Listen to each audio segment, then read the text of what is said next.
5 సంవత్సరాల పాలనప్ప చెప్తే ఆంధ్రప్రదేశ్ రాష్ట్రాన్ని 50 సంవత్సరాలు వెనక్కి తీసుకెళ్ళిపోయినటువంటి జగన్ ఏ ముఖం పెట్టుకుని మళ్ళీ ఈరోజు ప్రజల దగ్గరికి వస్తున్నాడో ఈవేళ సమాధానం చెప్పవలసినటువంటి పరిస్థితి ఉంది. అందుకే ఒక ఉదాహరణ ఏదైతే వెలిగొండ ప్రాజెక్ట్. ఎందుకంటే మీ అందరికీ తెలుసు వెలిగొండ అంటే ఈవేళ అత్యంత వెనకబడినటువంటి ఫ్లోరైడ్ బాధితులు ఉన్నటువంటి ప్రకాశం జిల్లాకు జీవనాడి వెలిగొండ. అటువంటి వెలిగొండ దగ్గర 4,50,000 ఎకరాలకు సాగునీరు అందిస్తూ 25 లక్షల మందికి అంటే దగ్గర 1,15 కోటి పైబడి త్రాగునీరు అందించేటువంటి ప్రాజెక్టు మన వెలిగొండ ప్రాజెక్టు. ఈ వెలిగొండ ప్రాజెక్టుని జగన్మోహన్ రెడ్డి పూర్తి చేయలేకపోవచ్చు, ఎందుకంటే అతను నైజం అదే కాబట్టి. కానీ పూర్తవ్వనటువంటి ప్రాజెక్టును కూడా పూర్తి చేసినట్లుగా భ్రమింపజేసేటువంటి విధంగా మరి ఆయన చెప్పేటువంటి అబద్ధాలు, ఆయన అసత్యాలు, ఆయనకు తోడుగా ఆయన కరపత్రిక, ఆయన అవినీతి పత్రిక తందాన తానా బ్యాచ్.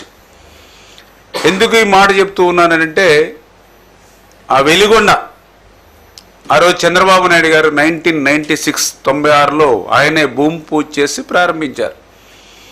గత వారం రోజుల క్రితం జరిగిన రివ్యూలో కూడా ఆ రోజు 96లో మనం భూమి పూజ చేసి ప్రారంభించినటువంటి వెలిగొండ నేటికి పూర్తి కాకపోవడం, 30 సంవత్సరాలైనా సరే అత్యంత వెనుకబడిన ప్రకాశం జిల్లా ప్రజలకి ఆ సాగునీరు త్రాగునీరు అందించకపోవడం చాలా ఆవేదన బాధ కలుగుతుందని స్వయంగా ముఖ్యమంత్రి గారే మరి మొన్న ఆవేదన వ్యక్తం చేసినటువంటి పరిస్థితి కూడా మీరందరూ కూడా చూసినటువంటి పరిస్థితి.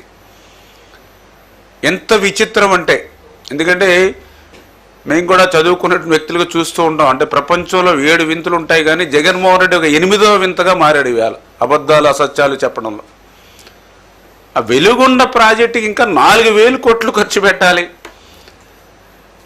ఆ వెలిగొండ ప్రాజెక్టుకి గట్టిగా అంటే చంద్రబాబు నాయుడు గారు లాంటి ముఖ్యమంత్రి 24x7 ఆయన కష్టపడినట్లుగా కష్టపడితే మినిమం లేదంటే లేదు 1.5 నుంచి 2 సంవత్సరాలు పడుతుంది అన్నటువంటి పరిస్థితి అది వెలిగొండ. అటువంటి వెలిగొండని జాతికి అంకితం చేసేసినటువంటి మహానుభావుడు జగన్మోహన్ రెడ్డి. అటువంటి వెలిగొండని పూర్తి చేసేస్తే మరి వేళ నీళ్ళు ఇవ్వలేకపోతున్నారని చెప్పి మళ్ళీ అబద్ధాలు అసత్యాలు వాళ్ళ పత్రిక ద్వారా కానీ లేదా జగన్మోహన్ రెడ్డి నోటి ద్వారా కూడా వచ్చేటువంటి వాక్యాలు. అందుకే ఈయన ఒక 8వ వింత జగన్మోహన్ రెడ్డి ప్రపంచంలో ఇటువంటి అబద్ధాలు అసత్యాల్లో. ఏదైతే ఈవేళ వెలిగొండని ఇప్పుడే మేము రివ్యూ కూడా చేసాం. మళ్ళీ ఈవేళ దగ్గర 7-8 నెలల్లో 7-8 సార్లు రివ్యూ చేసాం. ఫిజికల్గా కూడా నేను కూడా వెలిగొండ ప్రాజెక్టు మరి నేను అదేవిధంగా అక్కడ స్థానిక మంత్రులందరం కూడా సందర్శించడం జరిగింది. చాలా క్లియర్గా నేను అబ్జర్వేషన్ చేశాం. ఏదైతే ఈ వెలిగొండ ప్రాజెక్టు 2014 చంద్రబాబు నాయుడు గారు ముఖ్యమంత్రి అయ్యే సమయానికి చూస్తే 38% వర్క్స్ అయినాయి అప్పటికి 14కి వెలిగొండకు సంబంధించి. అంటే ఇంకా 62% బ్యాలెన్స్ వర్క్లు ఉన్నాయి ఆ రోజుకి. ఆ రోజు 14లో ముఖ్యమంత్రిగా చంద్రబాబు నాయుడు గారు వచ్చిన తర్వాత